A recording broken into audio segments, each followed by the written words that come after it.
Okay, hey, video number one. Hopefully, maybe in a long series, I don't know. So let's take a look at what we got here.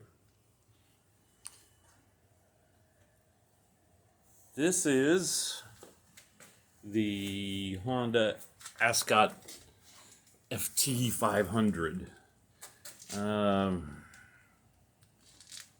There it is. I've taken the tank off already. We'll get to that in a second. But here it is. I've got it in my garage, obviously. Okay, we're going to look back here on the back end. Still got the bodywork, which is good back here. It does not have a bleeder valve that goes right there because it says it's on the quad. Well, we don't have the quad. The quad is a like a four-wheel motorcycle. I'm sure the previous owner had, and he probably took it off there and stole it for the brakes. Caliper, you can rebuild these. Probably don't need to, maybe. Who knows? These look to be in decent condition. The axle and nut here are okay-ish. Again, this is just a real cheap old bike. So anyway, the interesting thing here is they mount these shock absorbers kind of upside, well, kind of, they are upside down. I don't know why they do that on these bikes, but Honda decided that they would do that on these bikes. Over here, this is looking pretty crusty here. This is the rear master cylinder.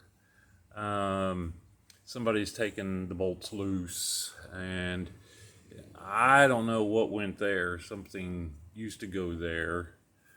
This is the reservoir for the brake fluid. I don't, that'll have to probably be worked on at the very least. Okay, we're missing side covers here. We're missing side covers and we're missing the seat. We do have a box of parts, but they don't include the seat or the side covers. It does include a taillight bracket back here, which is broken to bits, but it's still possible usable to get a new lens and put on it. This is the engine, the 500cc single cylinder. But it does have two exhausts coming out of it because it's a 4-valve. Two exhaust valves and I believe two intake valves. But anyway, that's the cases look good. There's no major leaking, although that was here before. The electronics, the wiring and everything, it's okay. It's not the best. It's dirty, number one. But it looks to be all pretty much intact. There's a couple of spots up here where they've chopped the wires off there for some reason, and then that's twisted, and I don't know. We can figure all that out. We do have some parts for up here, the headlight and the dash and stuff, but they're kind of broken. The mounting brackets on them are broken, and it's plastic and stuff. Throttle cables look okay. Again, the wiring's all right. The brake master cylinder, front brake master cylinder, I'm guessing is probably pretty bad. It's rebuildable at the very least. This wire that's been clipped right here, it's not really a wire, it's a compression release valve, I think. I think that's what this is. Either that or the tachometer. I'm not for sure. Not familiar with the bike enough to know that yet. The front forks are in pretty good shape. They're not bent or anything that I could tell. There's a couple of tiny little pitting marks on them. Not a problem whatsoever. I don't know if you can see those. Front caliper, I've seen worse, but it looks pretty decent. Front brake pad or front brake disc is looking okay. Tires seem to hold air. This just goes to the headlight. That's Well, that does. Oh, okay. The controls. The controls up here. Let's take a look at these. Sorry, not much room in here. They seem to be in pretty good shape. They do their clicking, high and low, and left and turn, and the horn.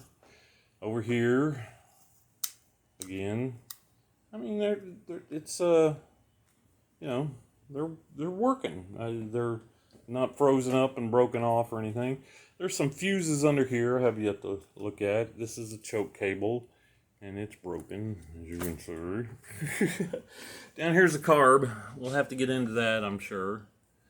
And the spark plug head looks a little oily. Who knows what's going on there? And that could be a problem. I don't know. We'll have to look into it. I would like to do a compression test on this at some point.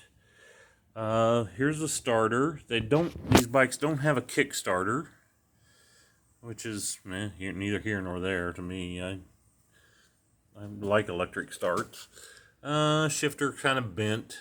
No big deal. Linkage is still good. I kind of clicked it through the gears. This is the air filter. Looks like they've maybe cut some parts out of it. Who knows why? If it's got a side cover, it won't matter anyway.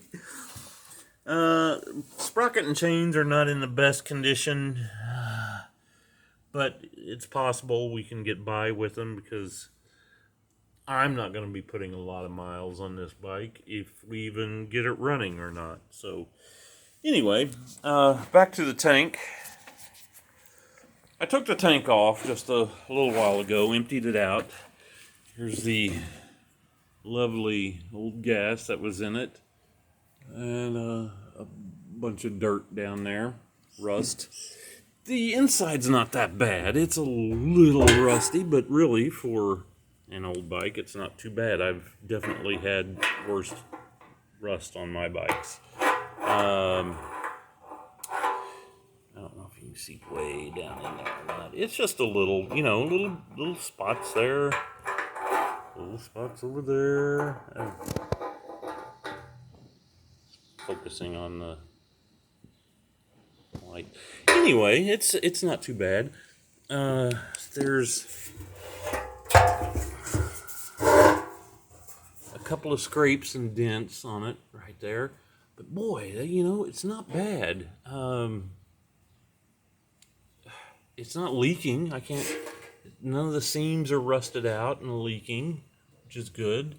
I took the petcock off. It's a little dirty. I'm sure it's going to have to be cleaned out and probably a little kit. These are these darn vacuum shut-off valve things. Hopefully we can get a kit for those. They still make them, hopefully. This is just the screen that goes over that white tube here. I'll show you. It goes over that white tube and it just kind of filters the gas before it goes in there. Okie doke. What else we got here? Gas tank cap. It's kind of crusty. It'll need some de-rusting. And it's missing some sort of latch thing here, but it still screws in and is tight and everything. So I put some paper towels down in there and used this nifty little thing here to grip them and wipe them around and stuff. That was kind of fun, actually. Well, that's the bike, Bob.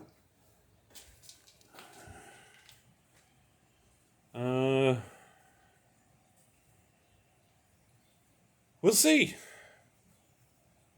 Wait for the next video, which should be not too long. I've got to put the trailer up. Anyway, all right.